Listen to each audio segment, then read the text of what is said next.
So இந்த video நம்ம வந்து ஈக்குவேரியம் சாப்டர்லேருந்து ஒரு கொஸ்டின் தான் நம்ம வந்து பார்க்க போகிறோம். இந்த கொஸ்டின் என்ன கொடுத்துருக்காங்கன்னு பார்த்தீங்கன்னா, ஒரு அசிட்டிக் ஆசிட்டோட அயனைசேஷன் கான்ஸ்டன்ட் வந்து கொடுத்துருக்காங்க. கேஏ வேல்யூ வந்து நமக்கு வந்து கொடுத்துருக்காங்க. Degree of dissociation alpha value கேட்டிருக்காங்க. அதோட கான்சன்ட்ரேஷன் வந்து கொடுத்துருக்காங்க.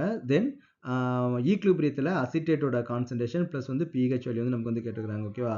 அப்போ நம்ம ஃபர்ஸ்ட் என்ன பண்ண பார்த்தீங்கன்னா, அசிட்டிக் ஆசிட் வந்து நமக்கு வந்து எப்படி டிசோசியேட் ஆகும்? CH3COO minus CH3COO minus plus வந்து நமக்கு வந்து H ப்ளஸ் வந்து நமக்கு வந்து ஃபார்ம் ஆகும். Okay, is it correct? அப்போ நமக்கு இனிஷியலாக நமக்கு வந்து எவ்வளோ கான்சன்ட்ரேஷன் எடுத்துக்கிறாங்க? 0.05 வந்து எடுத்துருக்காங்க. அப்போ அது வந்து ஈக்குவிலிபிரியம் அட்டைன் ஆனதுக்கப்புறம் எவ்வளோ நமக்கு வந்து டிக்ரீஸ் ஆயிருக்கும்னு பார்த்தீங்கன்னா, சி ஆல்ஃபா வந்து நமக்கு வந்து டிக்ரீஸ் ஆயிருக்கும். இங்கே வந்து நமக்கு வந்து டிகிரி ஆஃப் டிசோசியேஷன் கேட்டுக்கிறாங்க இல்லையா? அப்போ நம்ம என்ன பண்ணணும்? ஆல்ஃபாவை யூஸ் பண்ணணும். அதனால இங்கே வந்து நம்ம வந்து சி ஆல்ஃபா வந்து யூஸ் பண்ணுறோம். இல்லை நம்ம வந்து ஜஸ்ட் எக்ஸ் கூட நம்ம வந்து போட்டுக்கலாம். அப்போ நமக்கு என்ன, இங்கே வந்து நமக்கு வந்து சி ஆல்ஃபா இருக்கும், இங்கே நமக்கு வந்து சி ஆல்ஃபா வந்து இருக்கும். Is it correct? அப்போ what is the K A value?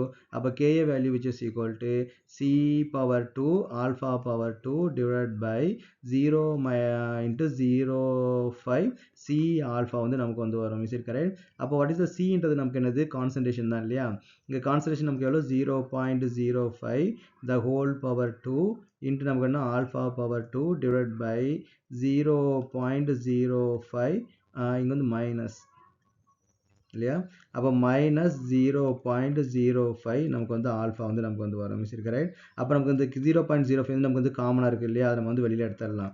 அப்போ 0.05 the whole power 2 alpha power 2 divide by இந்த 0.05 நீங்கள் காமனாக வெளியே எடுத்துட்டீங்க அப்படின்னா நமக்கு என்ன? 1 மைனஸ் ஆல்ஃபா வந்து நமக்கு வந்து கிடைக்கும்.